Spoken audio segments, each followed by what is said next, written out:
Yeah, I think would be the case. Hello, and welcome to the Henry Jackson Society's book launch of The New Total War, Russia's Conflict with Ukraine and the West, authored by Dr. Robert Seeley, MBE. It's a timely exploration of how the Kremlin wages war in the 21st century, the historical context of the war, and the Russian psyche. Bob sets out not only how Russia fights, but why the West has been slow to understand the nature of this conflict and what must change if we are to defend our societies effectively. Drawing on decades of experience as a soldier, a foreign correspondent, and a parliamentarian, Bob reveals the Kremlin's strategy of hybrid warfare, a form of total conflict designed to weaken adversaries from within while blurring the line between war and peace. Joining Bob on the panel today is Francis Dearnley, editor of The Telegraph's Ukraine, the latest podcast. His Excellency Yuri Ladny, Ambassador Extraordinaire and member of the Ukrainian Foreign Policy Association. Major General Oleg Sinyapsky, who spent over 22 years total in defense and security sector of Ukraine, formerly serving previously as head of the Foreign Intelligence Service. There will be time for audience questions at the end, and for those online and our in-person audience, and a 25% discount code for the back copy of the book will be put in the online chat, and that's already been applied for those of you who are joining us in person. So Bob, I'm going to kick off with you. Of course, you can talk a little bit about your exploration of this book, but more specifically, how did you arrive at the conclusion that Russia's war in Ukraine began in 2005 rather than 2014, and your exploration of hybrid warfare where non-military and military tools are integrated, of course, led you to this conclusion. So my secondary question with that conclusion, would you in some way argue the UK itself is already at war with Russia? Okay, two very important questions. Thank you, Megan. Thank you very much indeed for being here, folks. And I think we have 100 plus people online, so very nice to see them, and thank you very much indeed. Okay, to answer your two questions. Firstly, I'm quite tight with definitions. So we are not in a state of war, but we are in a form of conflict with Russia. And it's not so much whether we think we're in conflict that matters.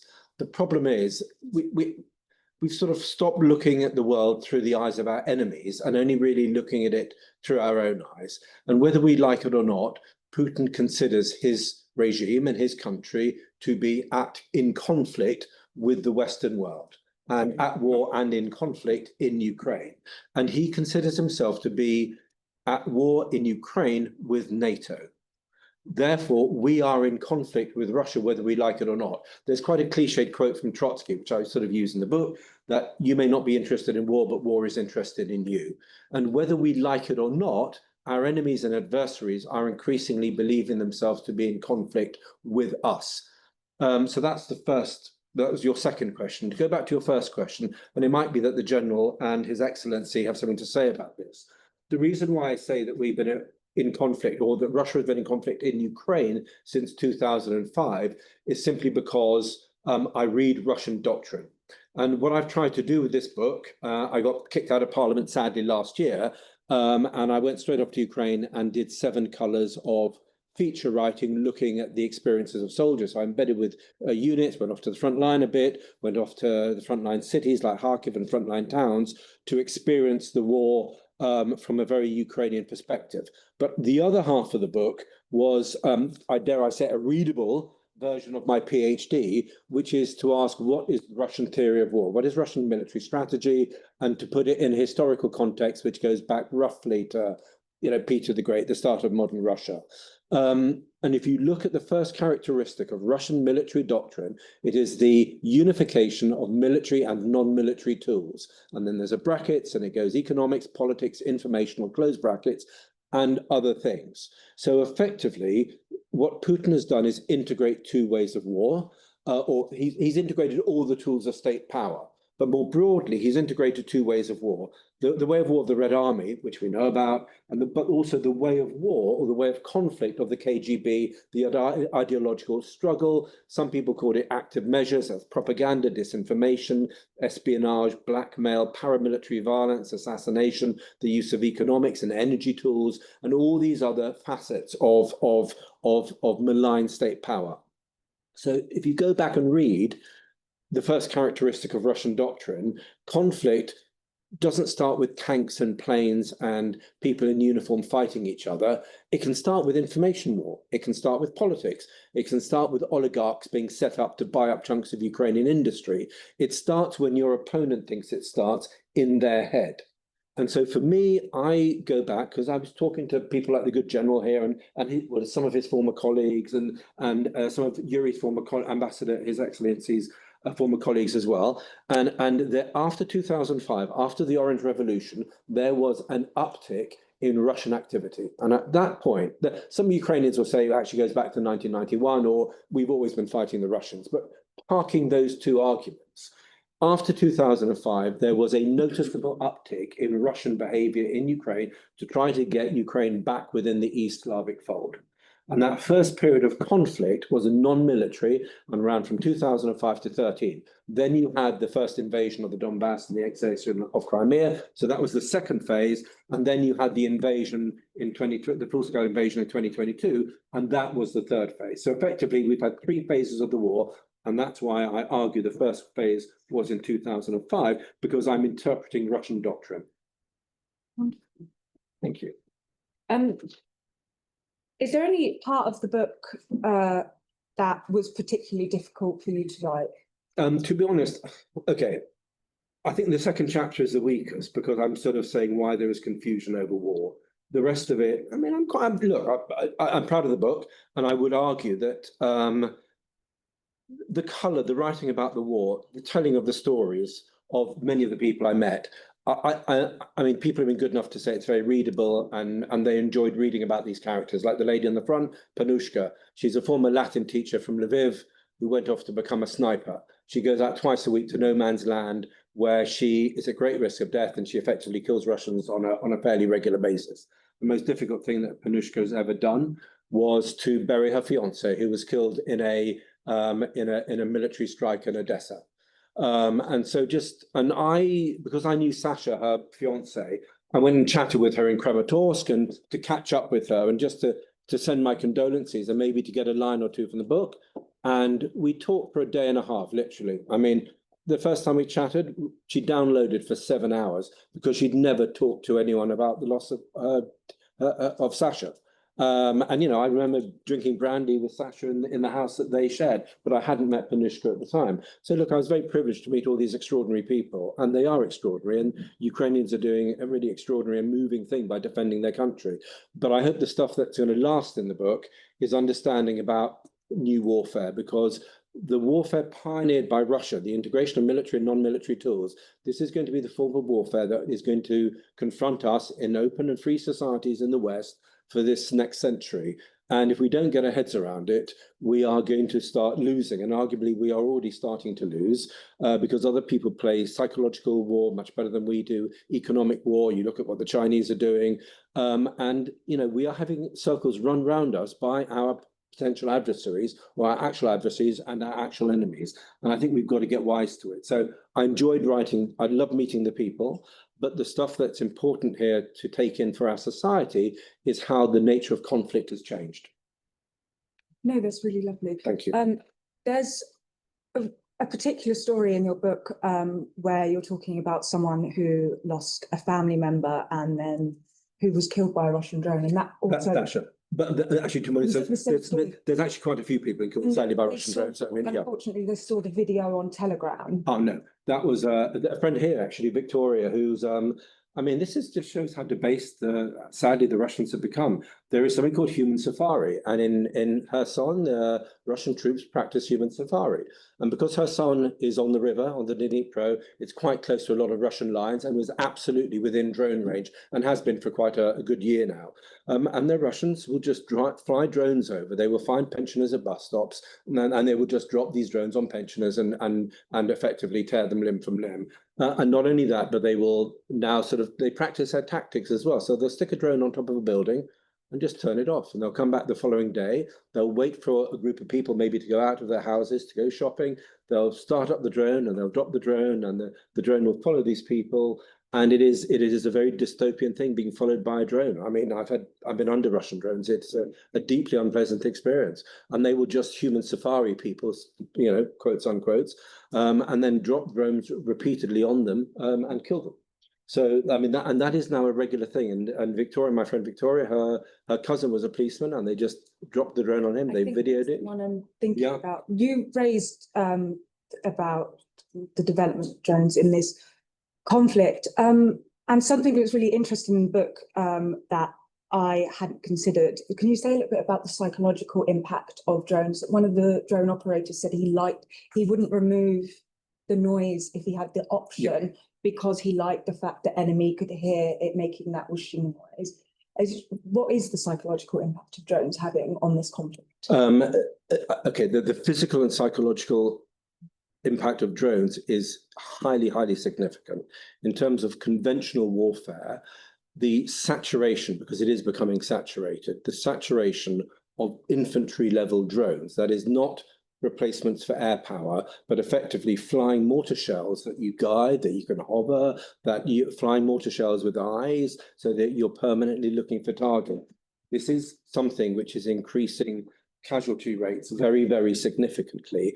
And effectively, you are depopulating the front line on the Ukrainian side, because you simply cannot afford the casualties, because now that the Russians are building suicide drones, first-person view drones, one-way effectors is the NATO sort of euphemism. The frontline areas are becoming almost impossible to inhabit by human beings, because it is so difficult to move around, because you are targeted all the time. Once upon a time, the thing that killed men, mainly men on the battlefield, was mortars. But now, overwhelmingly, it is either bomber drones or suicide drones. And these are, again, if you imagine an artillery shell, which you can control, which you can pause, which you can follow your enemy, which has got eyes. This is now what effectively we are dealing with. And it is, very, very difficult. The psychological effect is it's becoming very difficult to move around.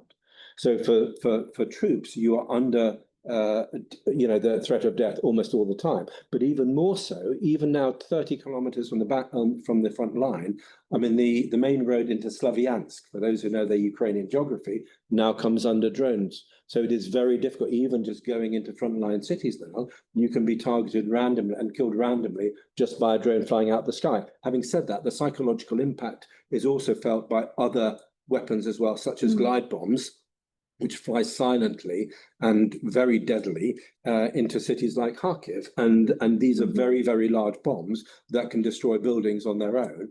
And, having been, Annabelle was my photographer, we accidentally ended up in the wrong bit of Kharkiv.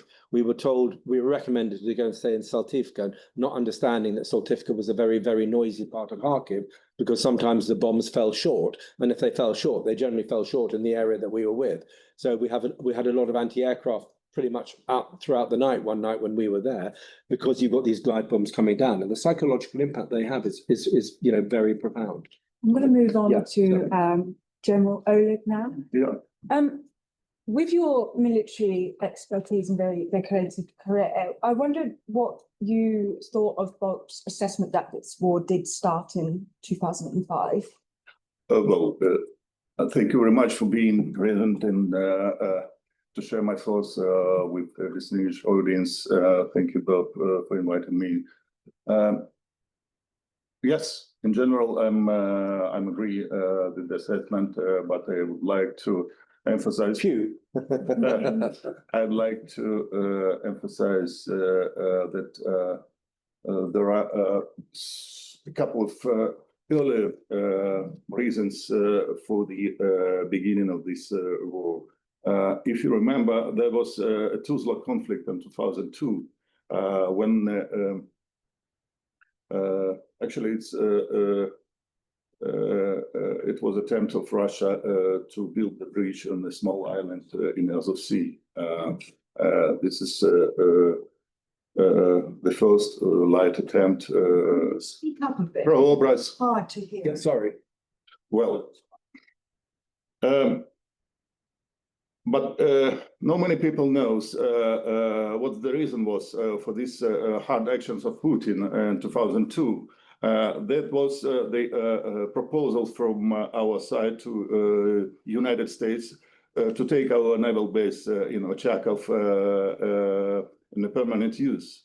So they understand that Ukraine is slowly going ahead and ahead from Russia, and they understand that without Ukraine, Russia couldn't exist. Finally, it's historically. Well, about the military doctrine, new forms of warfare, I would like to thank Bob. It's quite comprehensive analysis of new ways of warfare.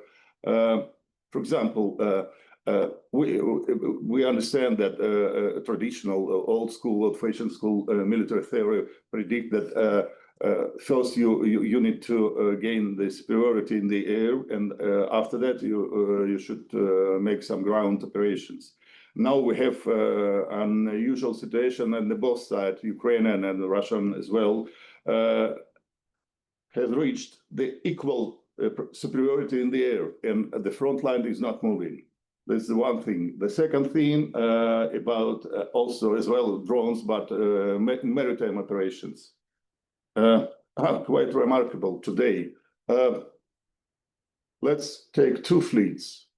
One of them has sunk 20 enemy ships with no losing any of owns ones. The second fleet has sunk 27 enemy ships with no losing no one's his own, but not using even his own ships. The first fleet is a fleet of Admiral Nelson, and today is 220 years from Africa. The second fleet is Ukrainian. I would be delighted to ask Sir Admiral Nelson how he can manage not to use his own fleet to defeat French and Spain fleet. Well, it's marvelous. We've just in new reality, and Bob described it quite well. Now against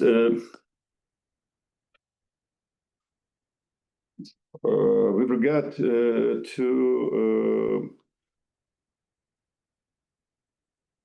this period, it was unstoppable attempts to restrain, to stop us on our way to European Union and community. If you remember this quite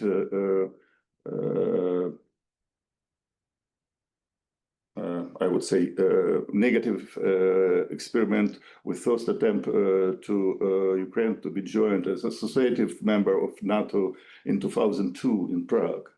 But the main painful thing is that the backstage of this has been created by US because of Kolchuga scandal. Some electronic warfare weapons which allegedly been sent to Iraq. Nobody found it.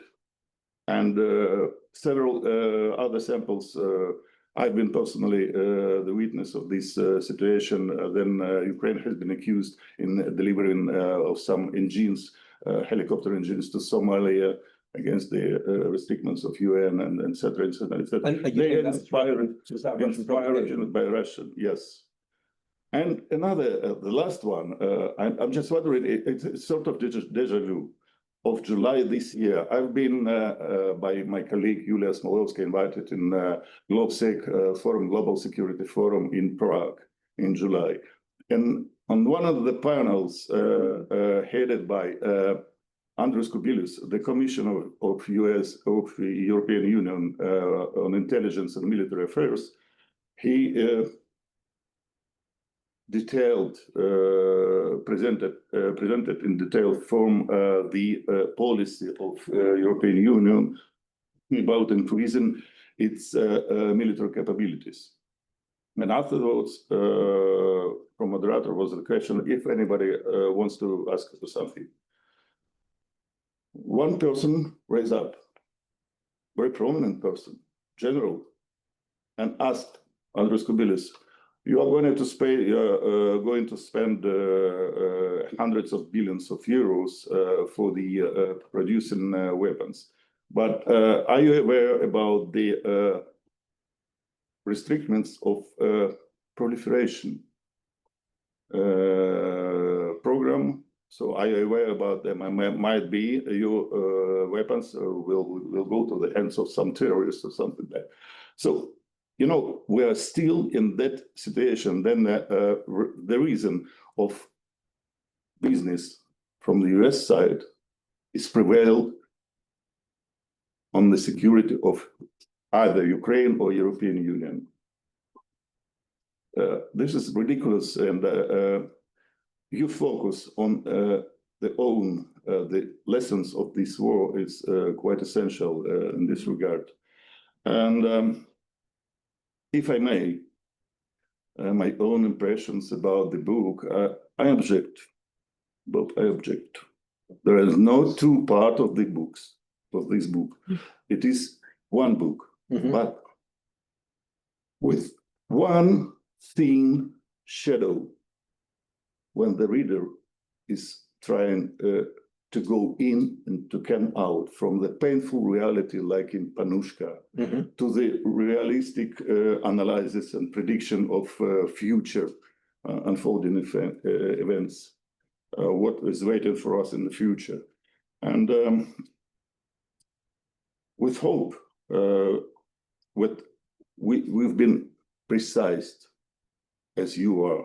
We've been precise in our analysis. Otherwise, it will cost us a lot. And last one, but not least, about the hope. Everybody of us, in any religion, Jews are hoping that the Mashiach will come, and Muslims that he will return with judgment. And we are Christians, we know that he is already here, but in different form, in the word, in the Eucharistia, in the presence of among our despair, human despair. But we would have preferred a formidable judge. But we've got the one who washed the feet of his disciples. And I would like to emphasize that we dreamed of power, but we met love and get lost. This book is another attempt to remind to us that love is here and the hope will prevail forever. Thank you so Thank you. much. Thank you.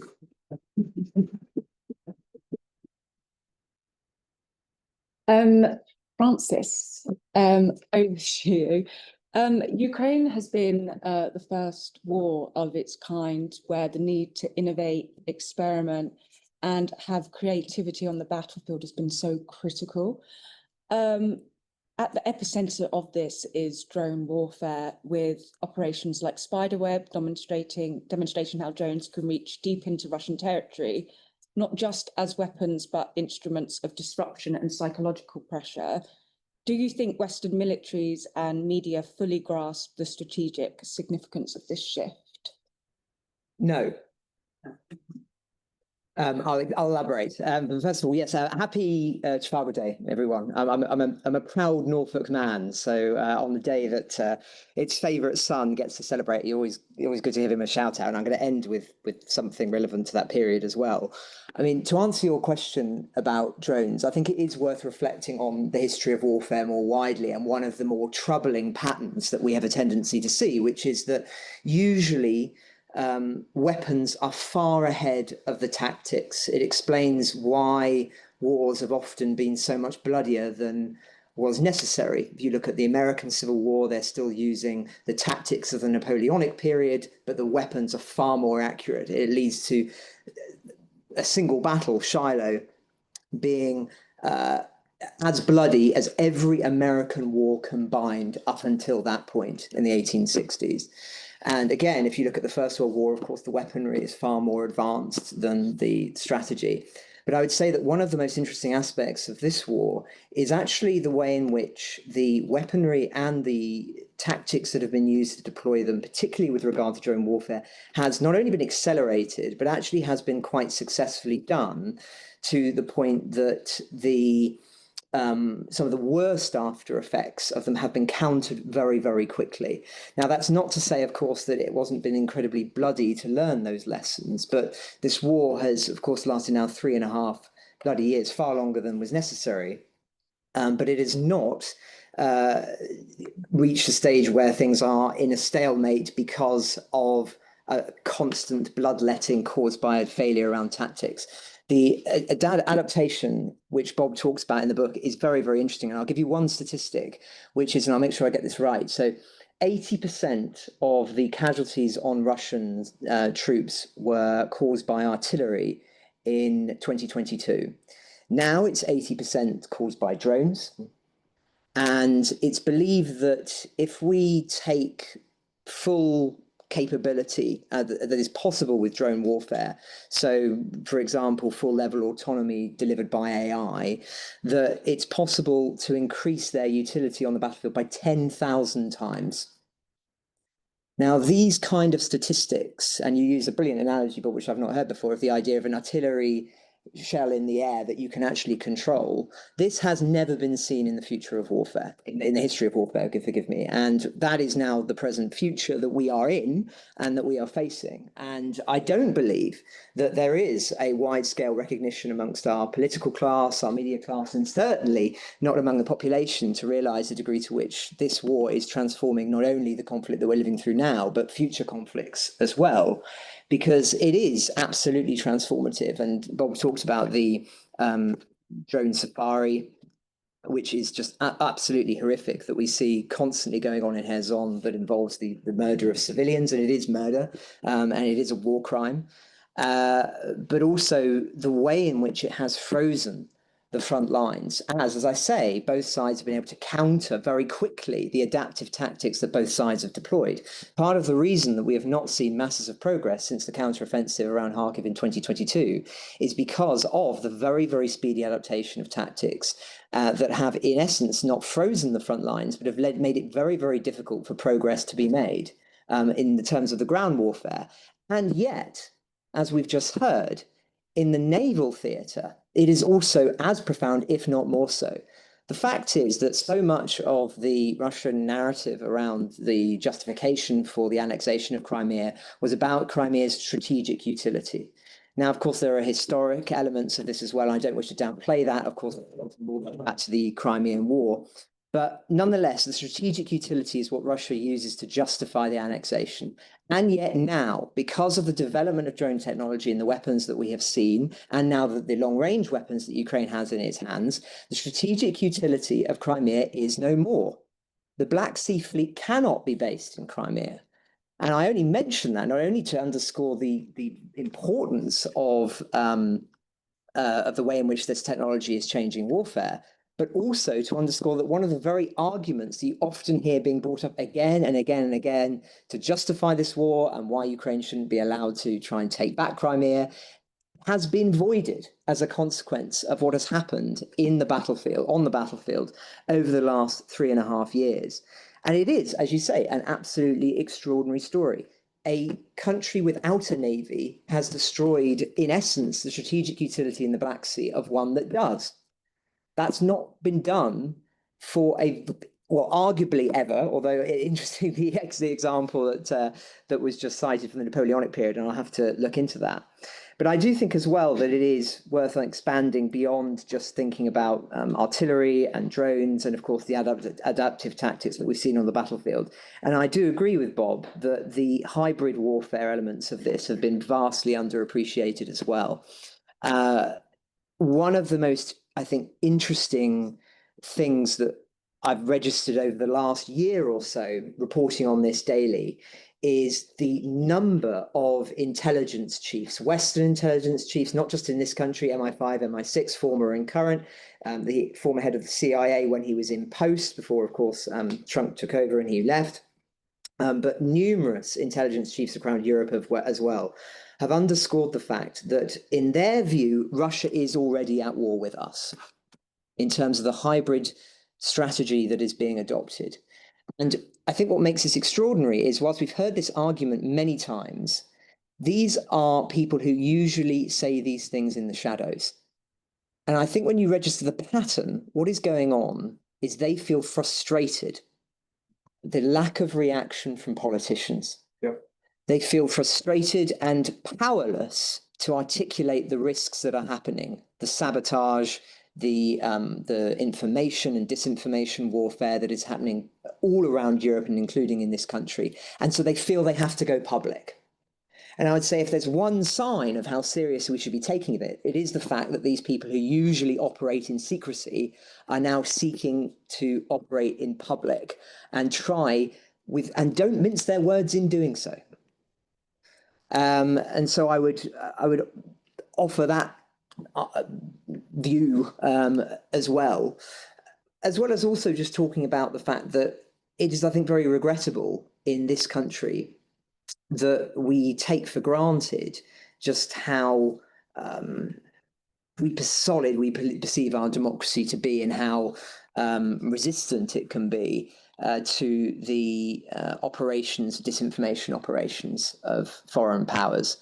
But the reality is, I think we are already beginning to see how misguided that view can be if we think about the way in which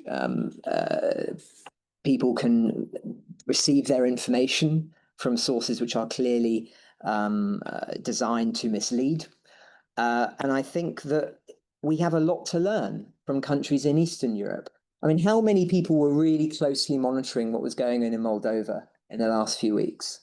We've got one hand up, but very few were, I would say, on the whole, and certainly very few would be aware in the public at large. But Moldova was absolutely pivotal in many ways. If Moldova if the election had gone the other way, if the pro-Russian parties, which of course Moscow was pushing very, very strongly, had won there, then that would have been a huge victory for the Russians in a pivotal country on Europe's eastern flank, next to Romania, of course, and next to Ukraine as well. So, and yet it's just not being talked about. And so, but the Moldovans know about it. The Georgians, of course, are suffering the consequences of what happens when things go wrong. The Foreign Agents Law was passed, and it's had severe ramifications for them and their security. So I do think that we should also be listening, just as we should have listened when the Estonians and the Finns and other governments in 2022 were warning about the prospect of full-scale invasion. Now, thankfully, our intelligence services also called that, but many others did not, particularly in Berlin and in Paris. But I would just end since we started with Nelson, with ending with another extraordinary story, which is that this is a man who not only, of course, we will celebrate today defeating Napoleon in Trafalgar, but was also an absolute pioneer of intelligence. There's an extraordinary story, which is that the Battle of Akabir Bay, which was one of his most important early victories, that he knew exactly where the French fleet was without seeing sight of it for 4 months. And he did so by intelligence. So contacts in ports, communications, spies, and everything else. And I think it underscores the fact that warfare is not only fought on the battlefield, it's fought in all of these other theatres as well. And whilst, as I often find in our reporting, much of the focus and much of the fascination is on weapons, it's on developing strategies, but you have to see it in the whole. And that is what Total War is. And of course, that's the title of the book. Thank you.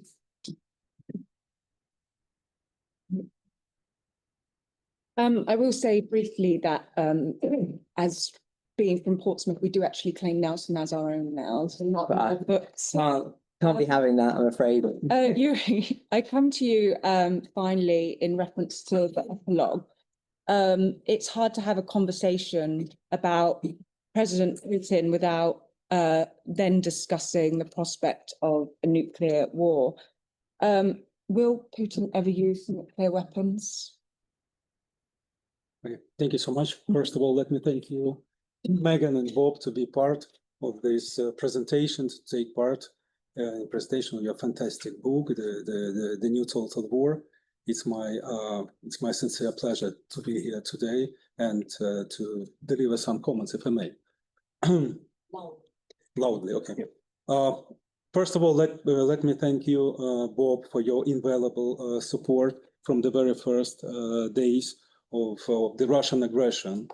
I hope I will not reveal a secret if I mention publicly that Bob was the first, not among the first, but the first high-ranking UK politician who visited Kiev in the very first days of Russian aggression, when Russian tanks and Russian soldiers were around the Kiev, the capital of Ukraine, and tried to seize it. So thank you so much. And we Ukrainians, we will be never tired of expressing our sincere gratitude to the whole United Kingdom, to its government, and to regular people, to all of you for your continued and invaluable support of my country in these difficult times of war and aggression. And I would like to dwell on the chapter which is called Will Putin Use Nuclear Weapons? And despite it is an epilogue, it appears to be one of the most important chapters of the book, to my mind. The publisher didn't know where to put it, so we stuck it at the end. This topic of nuclear strike, a possible nuclear strike, nuclear threats by Russia to resort to these barbaric actions has gained considerable relevance lately. And Bob describes extremely thoroughly, to my mind, the preconditions which forced Kremlin to introduce key changes to its nuclear doctrine, and most importantly, what consequences they can lead to. But however, I would like to draw your attention, if I may, to the fact that after the collapse of the former Soviet Union, Ukraine appeared to be the third nuclear power in the world, after the United States and Russia. There were about 1,700 of nuclear warheads on our territory, and 1/3 of the former Soviet Union nuclear arsenal, including means of delivery, strategic aviation, all know-how, how to produce and keep the nuclear weapons, were in our disposal by that time. So what did we do? Ukraine proved to be peace-loving state and non-aggressive country, and we voluntarily got rid of all these nuclear stockpiles. I emphasize voluntarily. It was, to my mind, unprecedented event in the world, while many other countries were eager to build or even build up their nuclear potential. Ironically, that all these weapons, all these nuclear warheads and means of its delivery were delivered, guess where? To Russia. And 1994, Russia was a party to an agreement, along with the UK and with the US, guaranteeing that Ukraine will have its sovereignty, and they guaranteed the territorial integrity within its borders of Ukraine. It was 1994, and exact 20 years after that, 2014, Russia seized the Crimea, Ukrainian Crimea, and started its offense on the western borders or eastern borders of Ukraine, in Donetsk and Luhansk. I cannot but agree with the author's opinion that the threat of Russia using nuclear weapons is, quote, a significant element in Russian psychological warfare and propaganda. To escalate the situation in countries that can provide Ukraine with appropriate assistance, as well as to inflame quote, fears of nuclear destruction of the world, of the West, I beg your pardon. Be sure that Russia has repeatedly resorted to nuclear blackmail. Since the first invasion of Crimea, which I mentioned, Russia has often stated their red lines, so-called red lines, which could lead to a nuclear strike of Ukrainian territory. But Ukraine, more than once, many times actually, proved that all these so-called Moscow's red lines are a bluff. A nuclear strike, if Russia resorts to it, would turn Russia into a pariah state, something like North Korea. It will deprive its situational friends now, like China, India, and other countries of the global south. And it will also question the current Russian regime, political regime, whether it will be able to stay or not. So Kremlin is testing other instruments of nuclear blackmail, which it disguises as environmental threats, environmental disasters. First and foremost, I mean the situation surrounding the biggest nuclear plant in Europe, which is Ukrainian Zaporizhzhia nuclear power plant. It was occupied in spring 2022, so it's more than 3 years, 3.5 years. But situation there now is very critical because of starting the 23rd of September, so almost 1 month, there was a cutoff of power lines. And the Zaporizhzhia nuclear power plant was working on only because of diesel backup generators. So this poses a great threat of nuclear environmental disaster, not only for Ukraine, but the whole Europe. We all remember the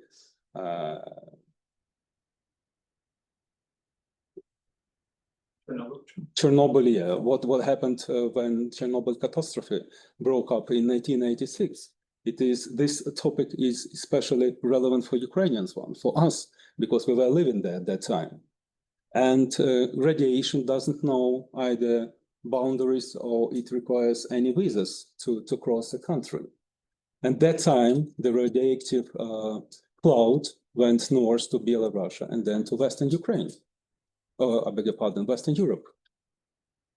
So the situation around Zaporizhzhia nuclear power plant is of critical importance for the global community, in the first place for Europe, because it's quite dangerous. Hence, the other day there were quite positive, but we'll see how it ends, quite positive statements of Director General of the International Atomic Energy Agency, Grossi, who said that they started or they were about to start the repair of these power lines to restore the power lines of the nuclear power plant in Zaporizhzhia. So we'll see. But there is another threat. I mean, Russia's intention to bring one of the reactor of Zaporizhzhia nuclear power plant to the so-called cold shutdown mode. It will increase the risk of nuclear incident, definitely. And talking about mentioned Chernobyl. Previously, Russia attacked the Unit 4 of the confinement about the Chernobyl nuclear power plant.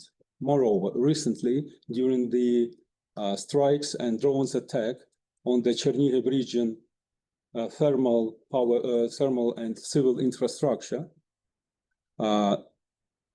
there was a disaster at the Chernobyl power plant. So to sum up, Russia actions toward the Zaporizhzhia nuclear power plant pose a direct threat. So all these nuclear blackmail and nuclear threats, they're quite vivid, and the Western society, we all together have to combine to tackle this threat, not this situation not to repeat once again. So thank you so much. Yeah. Thank you. Thank you so much.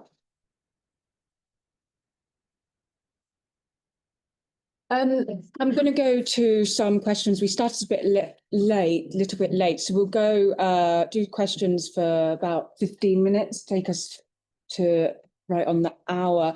I have one from online I'm going to cover first. If you do ask questions, I do ask you don't make statements, just be very quick. We don't have a lot of time, so just go straight to the question and direct it to whoever it's directed at, if anyone specific. Bob, if you were made US president for the day, what would you do to bring an end to the war?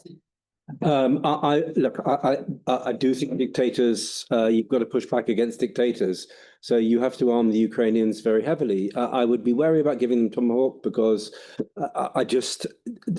there's a sort of magic weapon narrative that, oh, if you give us jets, we'll win. If you give us tanks, we'll win. Actually, Ukrainians need mass. Whatever they do, they just need lots of kit that actually works, not unique bits of sexy Western kit that are great as part of a PR campaign, but don't necessarily change the course of the war. The one thing I would absolutely plow into Ukraine is air defense kit, everything, just so that you can save civilian lives and you negate a significant part of what the Russians are doing. The Russians have a three-pronged strategy since September 2022. Firstly, hold the line and make grinding progress. And, send 1 million Russians to their death. If you can get an extra few miles of territory, so be it. That's Putin's thinking. Secondly, destroy the electricity supply, destroy power stations to make Ukrainian lives hell and bomb their cities. Thirdly, break the link between Ukraine and the West. So you need to strengthen the link between Ukraine and the West, and you need air defense, air defense, air defense, and then anything else you want to give the Ukrainians, great. But they're producing most of their own drones now. And actually, there's 2 armies in the world that do drone warfare, i.e. modern ground warfare. Neither of them are in NATO. It's worth us remembering that. Our tactics are just so far behind now. Russia does drone warfare and Ukraine does drone warfare. That's it, just those 2. Yes. Yeah, thank you very much indeed, Ewan Grant, UK Defence Forum. I worked in Kyiv in the original years of the EU Border Assistance Mission. And so I saw how the geopolitical ignorance of the EU about what was going on. My question follows on from Bob Seeley's comment. And again, Tomahawks are too easy. It's a facile reason. What can be done best from a Ukrainian point of view to get the message across about the sabotage and hybridism in the West in order to reinforce public opinion support for Ukraine to get the kit that Bob Seeley's just mentioned and to keep the support for that coming in? Everybody on Moldova should read Alex Dryden's Red to Black story. Thank you. Thank you. Do you want to take that? It was to you directly, but does anyone else want to? I'm happy to answer that question. I mean, I think it's a great question.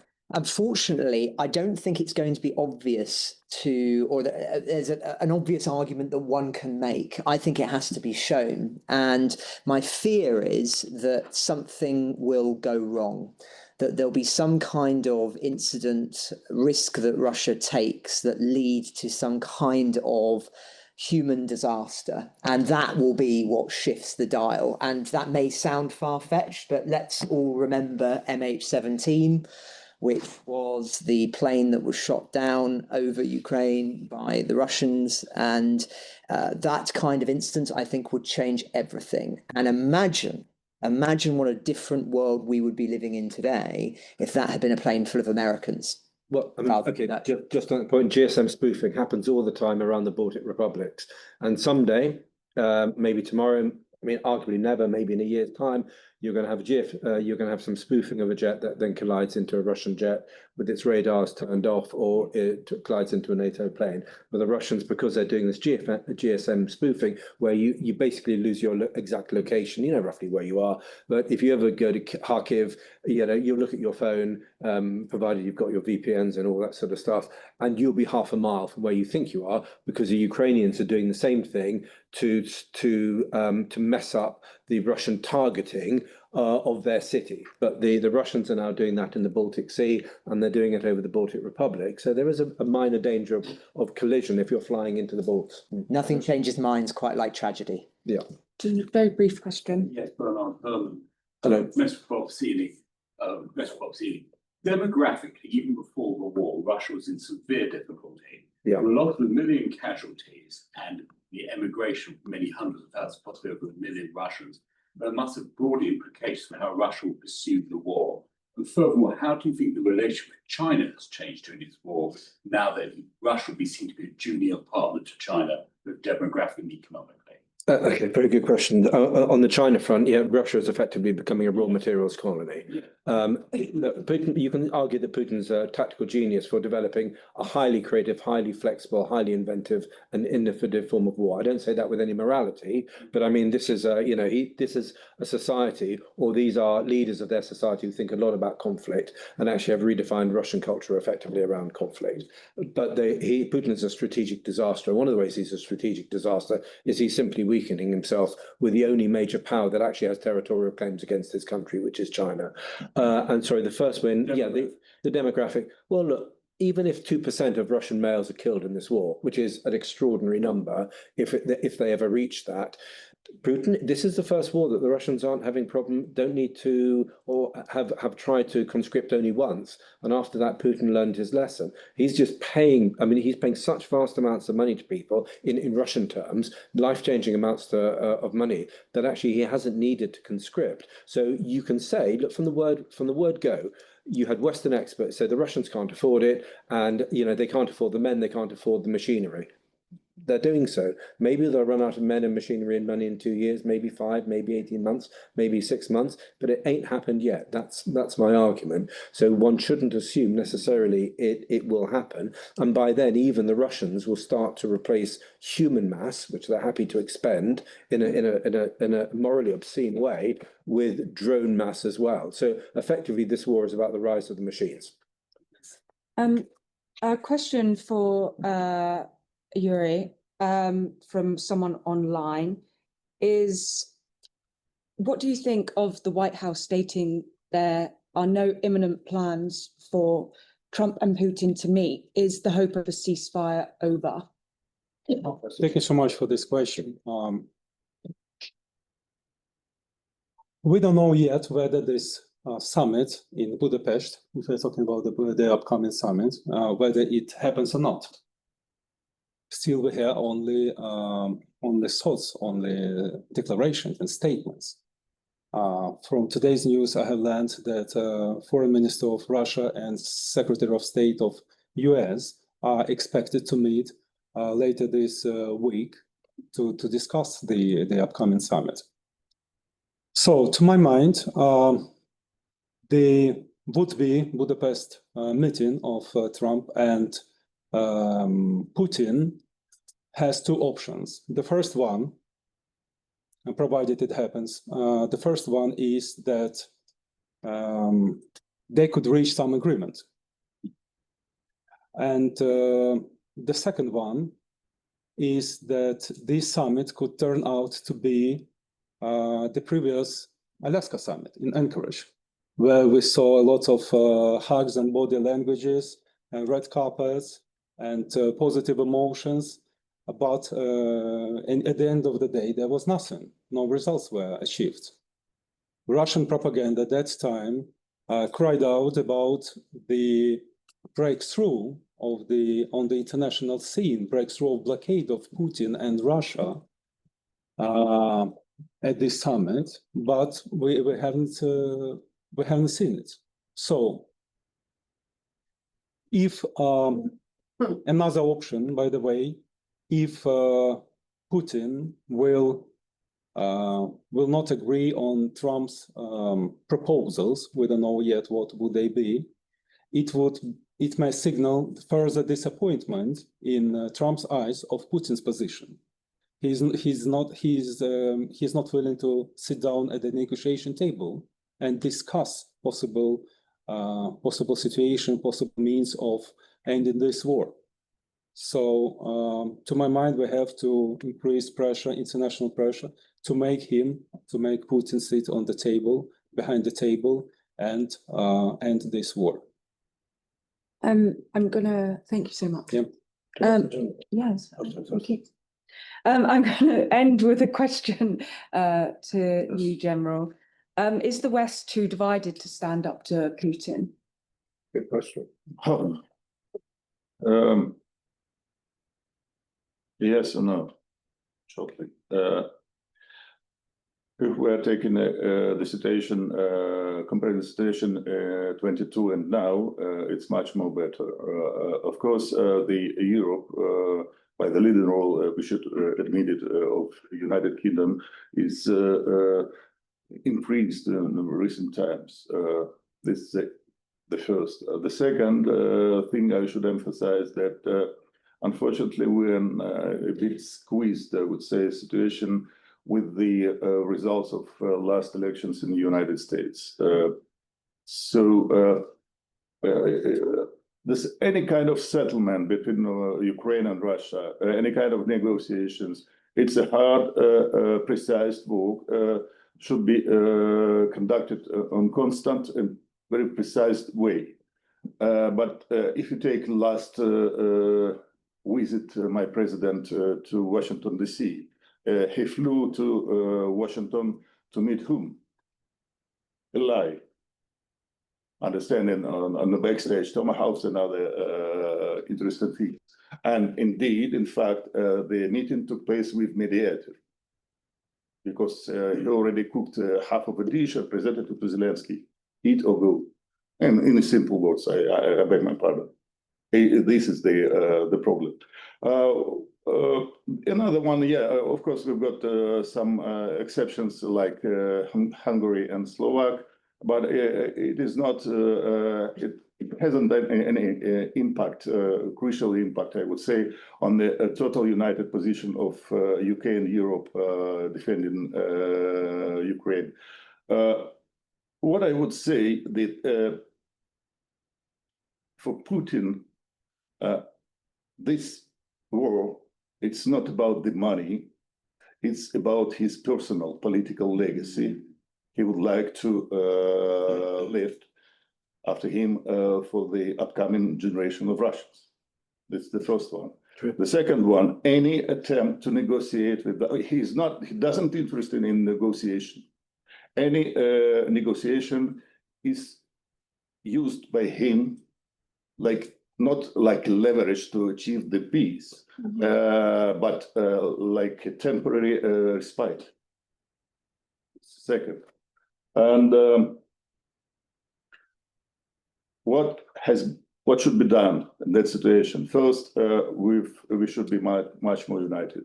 The space that obviously is now widening in spite of unpredictable role of the United States should be taken by UK or by other prominent leaders of Europe in sense of searching settlements.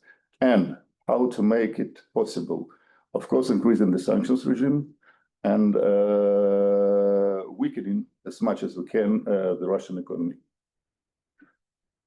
That's it. Thank you. Okay, perfect. Do you have any final thoughts? Yeah, I agree with what the General was saying. I think Putin now has 3 war aims, and he's had these for some time. And he had these actually since before the 2022 invasion. Firstly, to recreate Russia as a virulently illiberal anti-Western society. And he's achieved that, certainly for the moment, and certainly people dare not speak against it. Secondly, to destroy Ukraine as an independent state, heading in the direction it is. The jury is open as to whether he will achieve that. At the moment, he looks like he might do a great deal of damage, but may not achieve it. Let's see where we are in 3 or 4 years' time. And finally, he wants to destroy the power of the West, and that is a battle that is coming up yet, and it is unclear about how he was going to do it, although the most likely is that he will seek at some point in the next 3 years to facilitate, manipulate a crisis in Russian-speaking areas of the Baltic republics. There are other scenarios, but that is the most likely, to park his tanks literally in small areas of those countries and then dare the West to attack him, especially considering his advanced, by our standards, use of drones. And at that point, there will be a very, very significant crisis within NATO as to how to respond. And if we get it wrong, Putin will probably rightly just say that that is the end of NATO and he will die a happy man. So those are his three aims. And sadly, our weakness is helping to facilitate those at the moment. But thank you very much indeed for being there. Thank you. Thank you.